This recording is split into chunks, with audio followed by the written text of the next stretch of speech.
नमस्कार दोस्तों, मैं शिवांश शुक्ला स्वागत करता हूं आपका तक्षशिला ट्यूटोरियल के ऑनलाइन चैनल पर। दोस्तों, जैसा कि हम लोग लेसन पढ़ रहे हैं पृष्ठ रसायन, जिसके पिछले लेक्चर आपके कवर हो चुके हैं। सो दोस्तों, आज का हमारा लेक्चर है लेक्चर नंबर 11.3।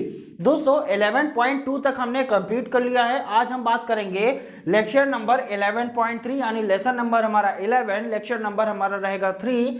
सो दोस्तों, आज के लेक्चर में हम पढ़ेंगे कोलाइडो का वर्गीकरण। अभी तक हमने ये पढ़ा वास्तविक विलयन क्या होते हैं, कोलाइडी विलयन क्या होते हैं, निलंबन क्या होता है। ये सारी चीजें हमने अपने पिछले लेक्चर यानी लेक्चर नंबर 11.2 में क्या किया हुआ है, डिस्कस किया हुआ। सो दोस्तों, आज हम बात करेंगे कोलाइडो का वर्गीकरण। आखिरकार ये जो कोलाइड है, जिनके कण का आकार हमने क्या बताया था सर, 1 नैनोमीटर से 1000 नैनोमीटर तक होता है, ये क्या कहलाते हैं, कोलाइड कहलाते हैं। अब ये क्या करेंगे, अगर विलयन बनाएंगे तो विलयन कौन सा बनेगा, कोलाइडी विलयन बनेगा।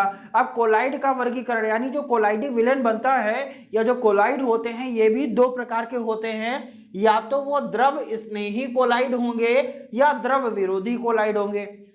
अब दोस्तों हम बात करेंगे क्या होते हैं द्रव स्नेही कोलाइड और क्या होते हैं द्रव विरोधी कोलाइड, इनकी भी हमको बात करना पड़ेगा। और जैसा कि आप यहाँ पर लिखा हुआ देख रहे हैं, पहले हमने द्रव स्नेही कोलाइड के बारे में लिखा हुआ है, फिर यहाँ पर हमने द्रव विरोधी कोलाइड के बारे में भी लिखा हुआ। सो दोस्तों, बात करते हैं पहले द्रव स्नेही कोलाइड क्या होते हैं, उसके बाद हम बात करेंगे द्रव विरोधी के बारे में। तो दोस्तों लिखा हुआ है, वह पदार्थ जो द्रवों के संपर्क में आते ही सुगमता से परिक्षेपण माध्यम में परिक्षिप्त होकर कोलाइडी विलयन बनाते हैं, द्रव स्नेही कोलाइड कहलाते हैं। पहले हमने ये जाना जो द्रव स्नेही कोलाइड है वो आखिरकार है क्या, तो बताया गया वह पदार्थ यानी ये एक ऐसा पदार्थ होता है जो करता क्या है, द्रव के संपर्क में आते ही, यानी ये एक ऐसा पदार्थ है अगर ये किसी लिक्विड के संपर्क में आता है तो क्या होता है, तो लिखा है सुगमता से। सुगमता का मतलब क्या होता है सर, आसानी से परिक्षेपण माध्यम में। परिक्षेपण माध्यम का मतलब क्या होता है, हमने बताया था परिक्षेपण माध्यम का मतलब क्या होता है, विलायक। परिक्षेपण माध्यम क्या होते हैं, विलायक होते हैं। और परिक्षिप्त प्रवस्था क्या होती थी सर, वो होती थी विलय। परिक्षेपण माध्यम में अर्थात विलायक में परिक्षिप्त होकर, परिक्षिप्त होने का मतलब विलीन होना, विलीन होकर कोलाइडी विलयन बनाते हैं, क्या कहलाते हैं, द्रव स्नेही कोलाइड कहलाते हैं। अब आसानी से समझ में आ गया होगा, सिंपल सी बात है, ये एक ऐसे पदार्थ होते हैं कि ये आसानी से कोलाइडी विलयन बना देते हैं, इसीलिए इनको क्या कहते हैं, द्रव स्नेही कोलाइड कहते हैं। अब हम बात करेंगे ये कौन कौन से होते हैं। लिखा है स्टार्च, गोंद, जिलेटिन आदि, यानी ये सब क्या है, आपके द्रव स्नेही कोलाइड है। जब ये किसी द्रव के संपर्क में आते हैं तो क्या बना देते हैं, द्रव स्नेही कोलाइडी विलयन बना देते हैं। अब दोस्तों इनके कुछ मुख्य लक्षण भी हैं, इनकी भी हम बात करेंगे। आखिरकार इनके कुछ मुख्य लक्षण जो हैं वो आखिरकार क्या है। लिखा है पहला लक्षण है, इस प्रकार के कोलाइडी विलयन स्थायी होते हैं। यानी ये जो कोलाइडी विलयन होता है, यानी जो द्रव स्नेही कोलाइडी विलयन होता है, ये कैसा होता है, ये एक स्थायी कोलाइडी विलयन होता है। नेक्स्ट पॉइंट, विद्युत अपघट्य का विलयन मिलाने पर अवक्षेपित नहीं होते हैं। यानी जो द्रव स्नेही कोलाइड होते हैं, जब उनमें हम विद्युत अपघट्य का कोई विलयन मिलाते हैं तो वो अवक्षेपित नहीं होते हैं। आगे लिखा है, यदि किसी प्रकार इन्हें अवक्षेपित कर लिया जाए या इनको अवक्षेपित कर दिया जाए तो इन्हें पुनः कोलाइडी विलयन या कोलाइडी अवस्था में लाया जा सकता है। सिंपल सी बात है, पहले यह बताया गया कि आप इसमें विद्युत अपघट्य का कोई विलयन मिलाइए, जब आप विलयन मिलाते हैं तो यह अवक्षेपित नहीं होता है। अवक्षेपित नहीं होगा तो बताया गया, अगर मान लेते हैं किसी कारणवश ये अवक्षेपित हो गया तो होगा क्या, इसको पुनः हम कोलाइडी अवस्था में ला सकते हैं। ये इसका मेन कैरेक्टर होता है। और इसका जो कोलाइडी विलयन होता है वो कैसा होता है, स्थायी होता है, चेंज नहीं होता है। लिखा है, इन्हें उत्क्रमणीय कोलाइड भी कहते हैं। उत्क्रमणीय क्यों कहा गया, क्योंकि इनसे कोलाइडी विलयन बनाया जा सकता है, कोलाइडी विलयन को अवक्षेपित करके पुनः कोलाइड अवस्था में लाया जा सकता है, इसीलिए इसे हम कोलाइडी उत्क्रमणीय कोलाइड भी कहते हैं। नेक्स्ट पॉइंट बताया गया, जल परिक्षेपण माध्यम, जल नहीं होगा यहाँ पर, यदि होगा, यदि कर लेंगे इसको। क्या लिखा है, यदि परिक्षेपण माध्यम, माध्यम का मतलब विलायक, यदि परिक्षेपण माध्यम जल होता है, यानी जो विलायक है वो आपका अगर वाटर है तो क्या कहलाएगा, तो इन्हें क्या कहते हैं, जल स्नेही कोलाइड भी कहते हैं। क्या कहते हैं, इन्हें जल स्नेही कोलाइड कहते हैं। क्यों, क्योंकि यहां पर परिक्षेपण माध्यम क्या बताया गया सर, जल अगर है तो इन्हें जल स्नेही कोलाइड भी कहेंगे। अब दोस्तों यहां से आपको चीजें क्लियर हो गई होंगी। द्रव स्नेही कोलाइड क्या होते हैं, जो आसानी से कोलाइडी विलयन बना देते हैं, द्रव स्नेही कोलाइड कहलाते हैं। या ऐसे भी समझ सकते हैं, वह पदार्थ जो द्रव के संपर्क में आते ही सुगमता से परिक्षेपण माध्यम यानी विलायक में क्या हो जाते हैं, परिक्षिप्त हो जाते हैं या विलीन हो जाते हैं। इस प्रकार से जो कोलाइडी विलयन बनाते हैं, इस प्रकार का कोलाइडी विलयन क्या कहलाता है, द्रव स्नेही कोलाइडी विलयन। तथा ऐसे पदार्थ को क्या कहते हैं, द्रव स्नेही कोलाइड कहते हैं। स्टार्च, गोंद, जिलेटिन आदि। नेक्स्ट पॉइंट बताया गया, इस प्रकार का कोलाइडी विलयन कैसा होता है, स्थायी होता है। नो प्रॉब्लम, स्थायी होगा, उत्क्रमणीय होगा। और बताया गया सर ये अवक्षेपित नहीं होता है। अगर अवक्षेपित कर लिया गया तो इसे पुनः कोलाइडी अवस्था में लाया जा सकता है। नेक्स्ट पॉइंट बता रहा है, अगर परिक्षेपण माध्यम जल होता है तो इसे हम क्या कहेंगे, जल स्नेही कोलाइड भी कहेंगे। अब स्नेही का मतलब क्या होता है सर, स्नेही का मतलब बहुत ही जल्दी से कार्य कर जाता है। नेक्स्ट पॉइंट, अब जितना भी यहां लिखा है इसका जस्ट अपोजिट यहां पर है। अब आप इसको पढ़िए या ना पढ़िए बात एक है, क्योंकि अगर आपने इसको समझ लिया तो इसे समझने में बिल्कुल भी तकलीफ होने वाली नहीं है। आइए दोस्तों समझने की कोशिश करते हैं। लिखा है, वह पदार्थ जो द्रवों के संपर्क में आने पर सुगमता से परिक्षेपण माध्यम अर्थात विलायक में परिक्षिप्त होकर कोलाइडी विलयन नहीं बनाते हैं। यानी ये सुगमता से कोलाइडी विलयन को नहीं बनाते हैं, जबकि ये क्या कर ले रहा था, ये आसानी से कोलाइडी विलयन बना ले रहा था और ये कोलाइडी विलयन नहीं बना पा रहा था। सो इस प्रकार के जो आपके पदार्थ होते हैं वो क्या कहलाते हैं, द्रव विरोधी कोलाइड कहलाते हैं। क्योंकि ये क्या कर रहे हैं सर, ये आसानी से कोलाइडी विलयन नहीं बना रहे हैं, इसीलिए इसको क्या कहते हैं, द्रव विरोधी कोलाइडी विलयन कहते हैं। तो एग्जांपल क्या है, धातु, धातु हाइड्रोक्साइड, धातु सल्फाइड आदि। सो इसमें कुछ पॉइंट्स लिखे गए हैं। पहला पॉइंट, इस प्रकार के कोलाइडी विलयन कैसे होते हैं, अस्थायी होते हैं। यानी यहां पर क्या बताया गया था, जो द्रव स्नेही कोलाइड थे वो तो स्थायी होते थे, लेकिन जो द्रव विरोधी कोलाइडी विलयन होते हैं वो कैसे होते हैं, अस्थायी होते हैं। ठीक है। नेक्स्ट पॉइंट, यह वैद्युत अपघट्ट की थोड़ी मात्रा मिलाने पर अवक्षेपित हो जाते हैं। और यहां क्या बताया गया था सर, ये अवक्षेपित नहीं होते हैं।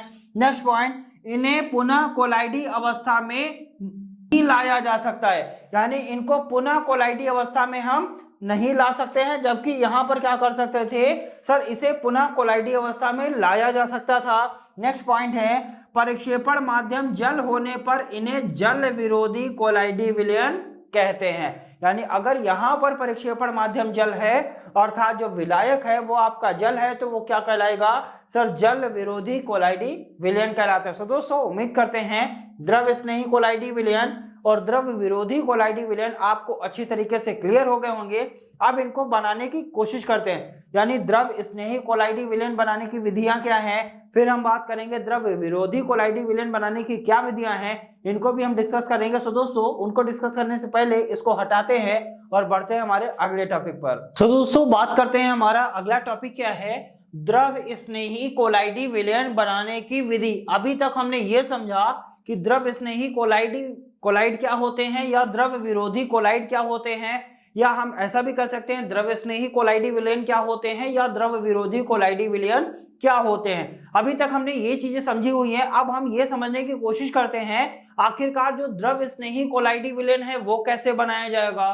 फिर हम ये समझने की कोशिश करेंगे कि जो द्रव विरोधी कोलाइडी विलयन है वो कैसे बनाया जाएगा। तो पहले हम ये जानेंगे कि द्रव स्नेही कोलाइडी विलयन बनाने की विधि क्या होती है। तो लिखा गया है, द्रव स्नेही पदार्थों के कोलाइडी विलयनों के पदार्थों को उपयुक्त परिक्षेपण माध्यम के साथ गर्म करके आसानी से बनाया जा सकता है।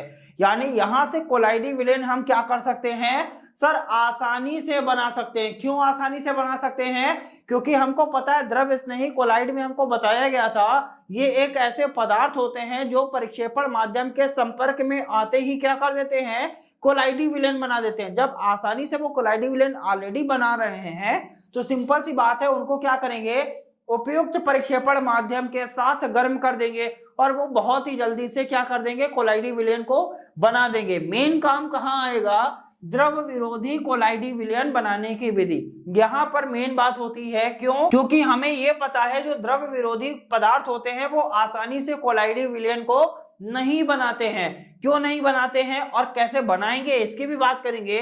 तो लिखा है द्रव विरोधी पदार्थ परिक्षेपण माध्यम के संपर्क में आने पर आसानी से कोलाइडी विलयन नहीं बनाते हैं या कोलाइडी अवस्था में नहीं आते हैं। अतः इनका कोलाइडी विलयन बनाने के लिए विशेष विधियां अपनाई जाती हैं, यानी कई प्रकार की विधियां होती हैं जिसके द्वारा हम इनका क्या करते हैं, कोलाइडी विलयन बनाते हैं। अब वो विधियां कौन कौन सी हैं, तो यहाँ पर दो विधियों का डिस्कशन हुआ। पहली विधि होती है संगणन विधि के द्वारा। संगणन विधि के द्वारा हम द्रव विरोधी कोलाइडी विलयन का या द्रव विरोधी कोलाइड का कोलाइडी विलयन बनाते हैं। और दूसरी विधि होती है हमारी परिक्षेपण विधि, यानी परिक्षेपण विधि के द्वारा भी द्रव विरोधी कोलाइड का कोलाइडी विलयन बनाया जा सकता है।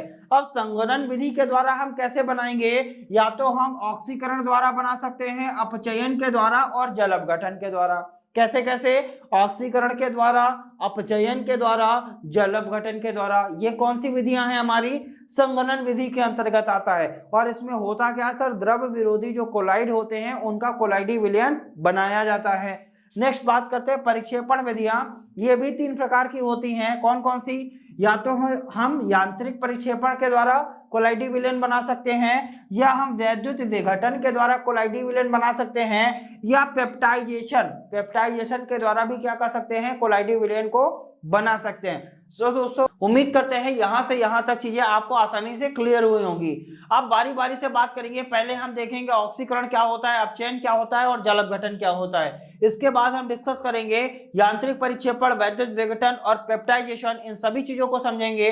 और इससे भी पहले दोस्तों आपको एक इंपॉर्टेंट नोटिस ये देनी है, ध्यान रखिएगा जितनी भी चीजें हम यहाँ पर डिस्कस करते हैं वो सभी चीजों के आपको हैंड रिटेन नोट्स मिलते हैं। और वो हैंड रिटेन नोट्स आपको कहाँ मिलते हैं, जैसा सभी को पता रहता है, डिस्क्रिप्शन बॉक्स में नीचे लिंक दिया जाता है। लिंक पर जाते हैं, क्लिक करते हैं, पीडीएफ को डाउनलोड करते हैं, नोट से पढ़ाई जरूर करते हैं। सो दोस्तों बढ़ते हैं आगे की तरफ। और पहले हम ये बनाएंगे संगणन विधि के द्वारा कोलाइडी विलयन बनाएंगे, उसके बाद हम परिक्षेपण विधि के द्वारा भी कोलाइडी विलयन को बनाएंगे। आइए दोस्तों इसको हटाते हैं और बढ़ते हैं संगणन विधि के द्वारा कोलाइडी विलयन को आखिरकार कैसे बनाया जाएगा। दोस्तों बात करते हैं संगणन विधि, यानी संगणन विधि के द्वारा हम कोलाइडी विलयन को कैसे बनाएंगे। क्या होती है संगणन विधि, क्या होता है इसमें ऑक्सीकरण, क्या होता है इसमें अपचयन और क्या होता है जल अपघटन, इसकी हम बात करेंगे। तो लिखा है इसमें पदार्थों के लघु अणुओं को, लघु मतलब क्या होता है सर, बड़े अणुओं को, यानी बहुत बड़े नहीं होते हैं लेकिन बड़े अणु होते हैं।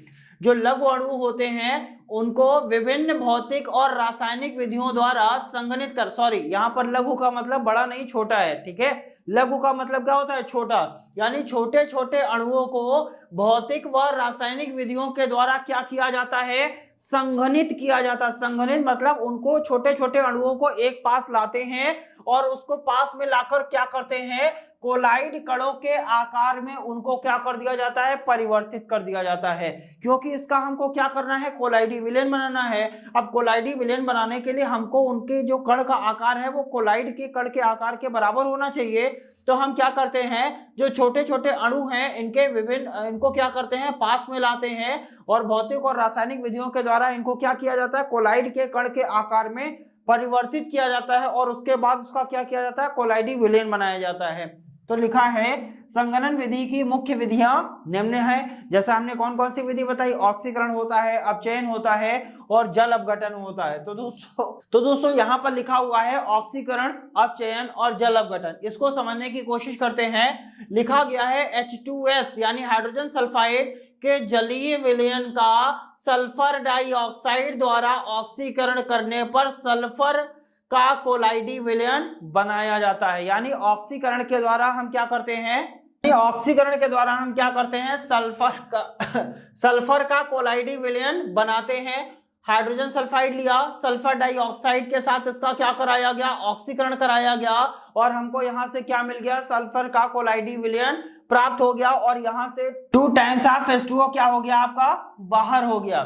सिंपल सी बात है सर, ऑक्सीकरण क्या होगा, ऑक्सीकरण के द्वारा सल्फर का कोलाइडी विलयन बनाया जाता है। इतना आप ध्यान रखिएगा, जो ऑक्सीकरण की क्रिया होती है उसके द्वारा हम क्या करते हैं सर, सल्फर का कोलाइडी विलयन बनाते हैं। अब बात करते हैं अपचयन की। अपचयन में बताया गया सर ऑरिक क्लोराइड, ऑरिक मतलब AuCl3, ऑरिक क्लोराइड का ये फॉर्मूला हो गया विलयन का स्टेनलेस क्लोराइड यानी SnCl2 द्वारा अपचयन करने पर बैंगनी रंग का गोल्ड सॉल बनता है। क्वेश्चन बन जाता है सर गोल्ड सॉल कैसे प्राप्त किया जाएगा, तो आप क्या बताएंगे सर, संघनन विधि में अपचयन के द्वारा हम क्या करते हैं, गोल्ड सॉल को प्राप्त कर सकते हैं। वो किसके द्वारा प्राप्त होगा, ऑरिक क्लोराइड का क्या करेंगे, स्टेनलेस क्लोराइड के साथ क्या कराएंगे, अपचयन कराएंगे और वहां से हमको क्या मिल जाएगा, बैंगनी रंग का गोल्ड सॉल प्राप्त हो जाता है। तो दोस्तों यहाँ पर क्या किया, ऑरिक क्लोराइड लिया, स्टेनलेस क्लोराइड लिया, इसकी रिएक्शन कराया, यहां से हमको एल्युमिनियम मिल गया और SnCl4 मिल गया।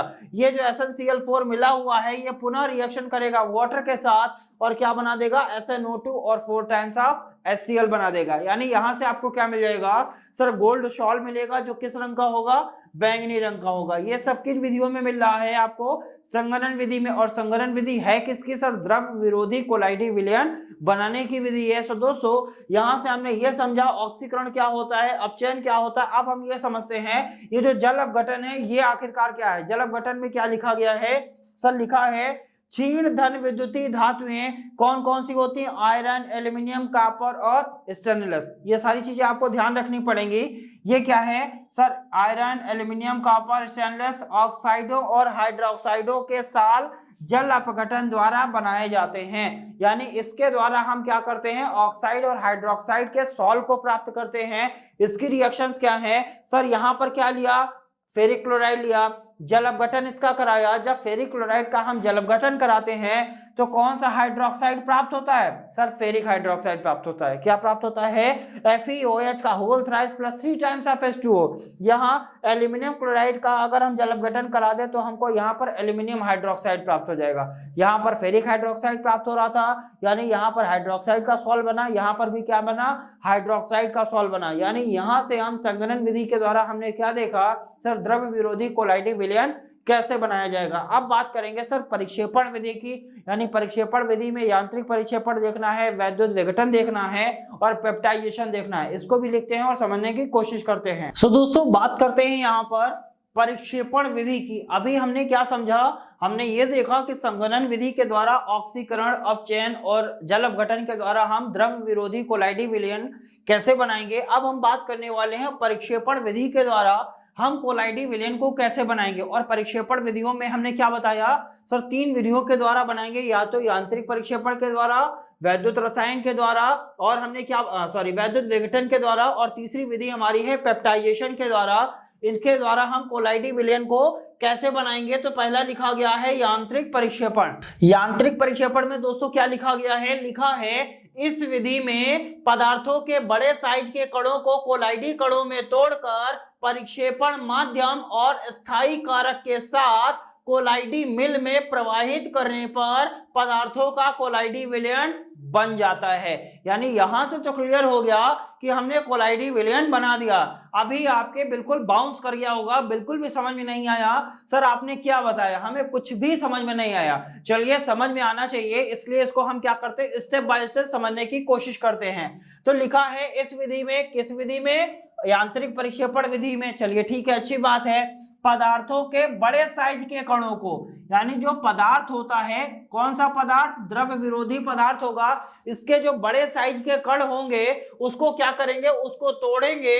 और किस कणों के आकार में तोड़ेंगे, कोलाइडी के कणों में तोड़कर। यानी जिस प्रकार के हमारे कोलाइड के कण होते हैं उन कणों के आकार में इसको क्या करा जाएगा, तोड़ा जाएगा। किसको तोड़ा जाएगा, बड़े साइज के कणों को। ठीक है, अच्छी बात है। फिर इनको जब तोड़ लेंगे तब क्या करेंगे, फिर टूटे हुए कणों को हम परिक्षेपण माध्यम और स्थायी कारक के साथ कोलाइडी मिल में प्रवाहित करेंगे। फिर इसमें हम परिक्षेपण माध्यम मिलाएंगे और स्थायी कारक मिलाएंगे। फिर इसको कहां डाल देंगे, कोलाइडी मिल में डाल देंगे। जैसे ही ये कोलाइडी मिल में जाएगा और वहां से आपको क्या मिल जाएगा, कोलाइडी विलयन मिल जाएगा। उम्मीद करते हैं दोस्तों समझ में आया होगा। यांत्रिक परिक्षेपण सिंपल सी बात ही, बड़े कण हैं, बड़े कणों को कोलाइड के कणों में आप तोड़िए, तोड़ने के बाद उसमें परिक्षेपण माध्यम मिलाएंगे यानी विलायक मिलाएंगे कोलाइडी मिल में प्रवाहित करेंगे और आपको क्या मिल जाएगा, कोलाइडी विलयन मिल जाएगा। नेक्स्ट बात करते हैं वैद्युत विघटन की। क्या होता है वैद्युत विघटन, नाम से थोड़ा सा स्पष्ट हो रहा होगा, चलिए समझते हैं। लिखा है इस विधि के द्वारा, यानी वैद्युत विघटन विधि के द्वारा एल्युमिनियम, सिल्वर और प्लेटिनम, यानी सोना, चांदी और प्लेटिनम धातुओं के कोलाइडी विलयन बनाए जाते हैं। अब यहां से आपको यह क्लियर हो गया जो वैद्युत विघटन होता है वो किन किन धातुओं के लिए होता है सर, सोने के लिए होता है, सिल्वर के लिए होता है और प्लेटिनम के लिए, यानी एल्युमिनियम, अर्जेंटेट और प्लेटिनम। ठीक है, इसके क्या किया जाते हैं, कोलाइडी विलयन बनाए जाते हैं। नो प्रॉब्लम, समझ में आ गया।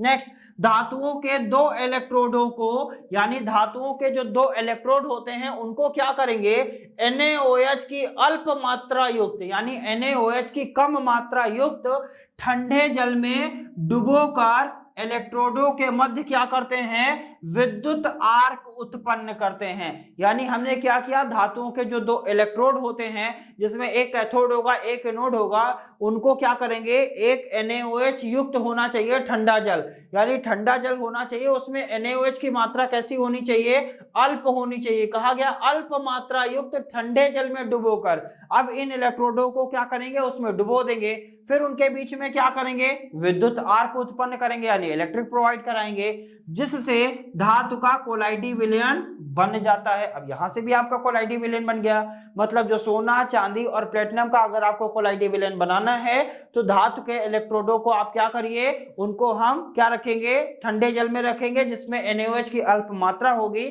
जब उसको उसमें रखेंगे उसके बीच में विद्युत आर्क उत्पन्न करेंगे और हमको क्या मिल जाएगा, कोलाइडी विलयन मिल जाएगा। सो दोस्तों उम्मीद करते हैं यांत्रिक परिक्षेपण और वैद्युत विघटन आपको अच्छे से क्लियर हो गया होगा। बढ़ते हैं आगे की तरफ और देखते हैं आज के लेक्चर का हमारा लास्ट टॉपिक है पेप्टाइजेशन। क्या होता है पेप्टाइजेशन, तो लिखा गया है इस विधि में, अच्छा किस विधि में, पेप्टाइजेशन विधि में, किसी ताजा अवक्षेपित पदार्थ का, यानी कोई ऐसा पदार्थ जो ताजा अवक्षेपित हो, यानी जिसका तुरंत अवक्षेप आपको प्राप्त हुआ हो, का उपयुक्त अभिकर्मक द्वारा कोलाइडी कणों के रूप में परिक्षेपण पेप्टीकरण या पेप्टाइजेशन कहलाता है। सिंपल सी बात है, जो ताजा अवक्षेपित पदार्थ होता है उसमें हम अभिकर्मक मिलाएंगे जिससे वो कोलाइडी कणों के रूप में क्या हो जाएगा, परिक्षेपित हो जाएगा, या क्या हो सकता है सर, कोलाइडी कण के रूप में परिवर्तित हो जाएगा।